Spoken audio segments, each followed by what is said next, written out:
All right, everyone, welcome back to the channel. In today's video, as you can see, I'm in this bunker and I want to provide you some tips, some tricks, some hacks to get out of the bunker every single time. So there's layers of sophistication we can add on after this video, but in this video, it's just kind of a basic get out of the bunker video. So I'm well below the green here. The green's raised up. The greens are running super fast. They've just rolled the green. It's the fall.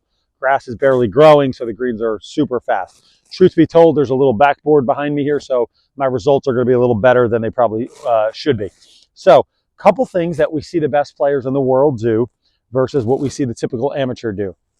And a lot of them are on how they set the club up at address and how they set their body up at address, right? So the key factors and contributors of where this club enters are how my body's set up at address and how the club interacts with the sand is determined on how we set it up at address again. So what I often see as far as mistakes is I see golfers grip the club normal, like with their regular grip, and then open it up.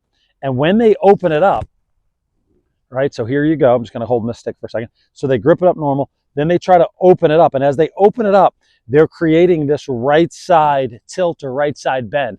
And what's happening is that's now taking my sternum, my thorax, and putting it more behind the ball than is kind of, typically seen on the PGA Tour. So if my pelvis is over this line that I've drawn in the sand, my sternum is now over here. So that disparity between those two dots is now allowing or contributing to me hitting too far behind the ball. So this golfer, if I bring a ball in here, could potentially, obviously anything works, we've seen that, anything works, but this golfer here could have trouble getting that club to kind of enter at the correct point. So that would be the number one thing that I see. So I always have my students kind of grip the club open. So here the club head is, it's open, and then I come in and put my normal grip on it. So that will allow my spine to be much more vertical. So that'd be like the number one thing.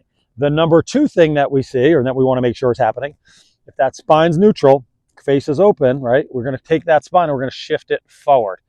It's almost like you're going to take your pelvis, your tush, your sternum, your spine here, and just move it 2 inches forward. And then it's going to stay there the whole time. So if I draw that little line in the sand, which is something typical we've all seen, so I'm open, my spine's forward, my mass of my body's forward. It's going to stay forward now as I kind of swing forward, right? So as I'm going back, let's just say I weigh 100 pounds or 100% of my body weight, and my weight's 50-50 here, right? So I'm gripping it open, my spine's neutral. I now have 60% of my body weight on my lead side.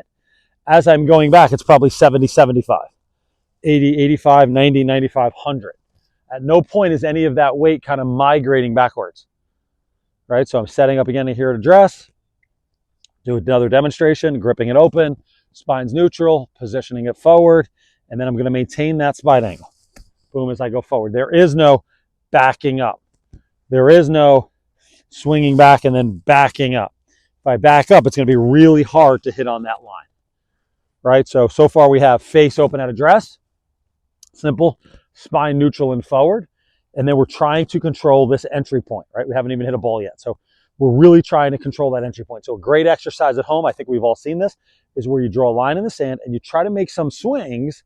If the ball's in front, just like it is here, you try to make some swings where the club's kind of entering on the line or in front of the line. And that's a skill that I think you should be able to do at home, right? That's a skill that I want you to train yourself to be able to do at home. If you're unable to do that, if you're too far behind that line that I'm drawing, things you need to check are, do you have too much spine tilt? Is the ball too far positioned behind your in back of your stance? What else could it be? Could it be your weight's either rocking back in your backstroke or is it falling backwards in your downstroke? Those would be the key contributors to the club entering too far behind that line. So again, if I draw that line, spine's neutral, move it a little forward, grip it open, keep the mass in this lead leg. I'm really feeling that pressure. Make my little swing and go forward. That's what we're looking for. What's another key contributor that's going to help this ball get out of the sand?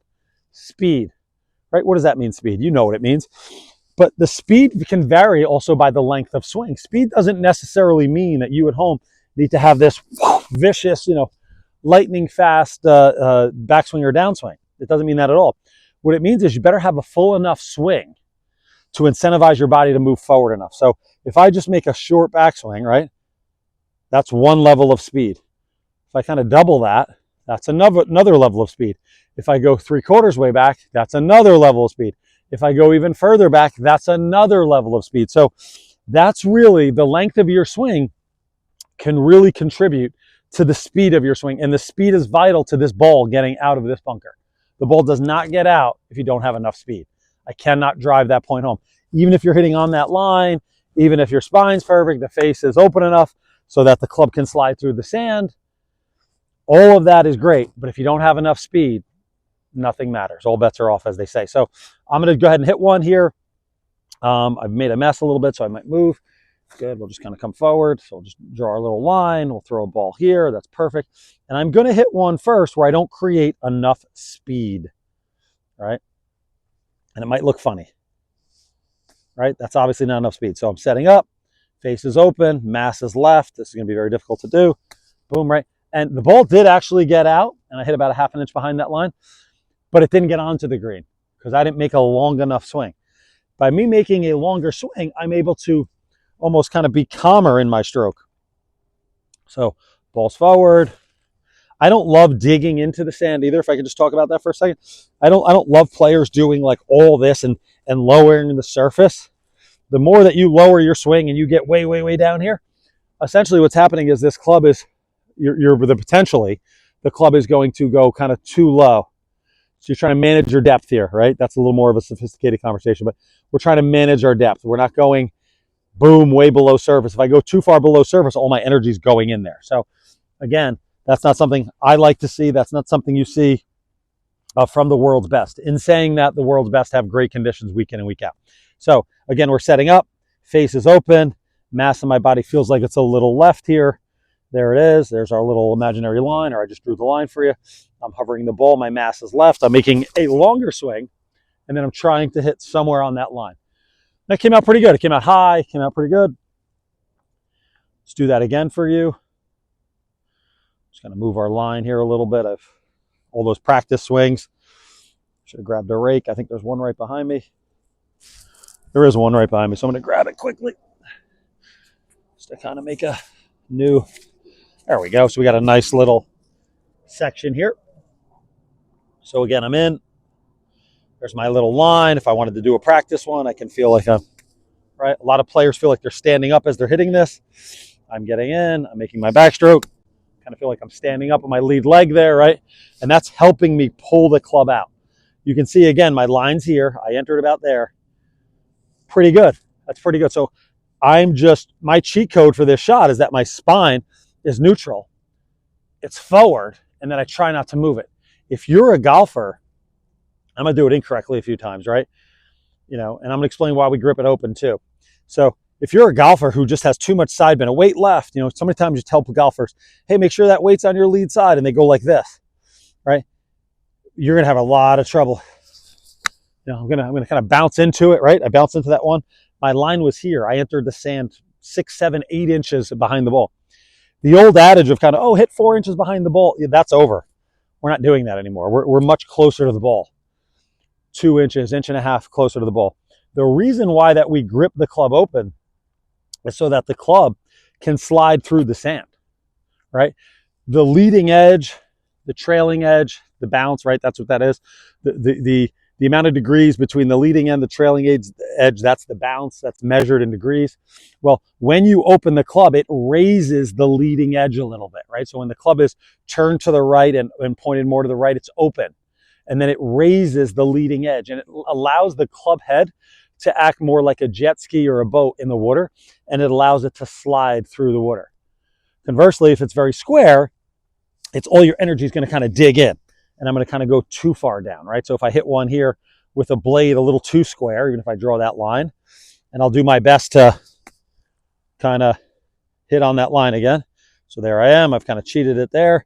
The blade's square, right? I actually did get out, but you can see how much deeper I went. So if you didn't have enough speed, or if you weren't as accurate as I was as hitting the line, there's no way you're getting out because all your energy is going to go down into the sand.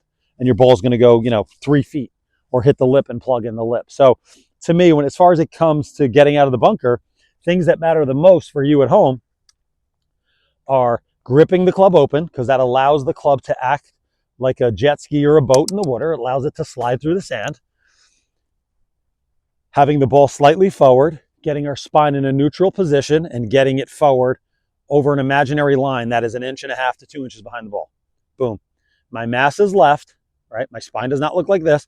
My spine's up and down, and I retain that spine angle. And that's what allows me, by my spine being up and down and my weight being forward, that's what allows me, even with one hand here, to hit on front of that line every single time. So the next time you're in a bunker or you get to your practice facility, go ahead, make sure you're gripping the club open. Let's get the ball forward of center. Let's see if that spine's somewhat neutral. Let's shift it 1 inch, 1.5 inches forward. Let's keep it there so there's more mass on this lead leg. And let's make some full swings here, or 3/4 bunker shots, where we go all the way here to there, really feeling like the weight's going forward. Right? Really start feeling like the weight's going forward. And you should get out every single time.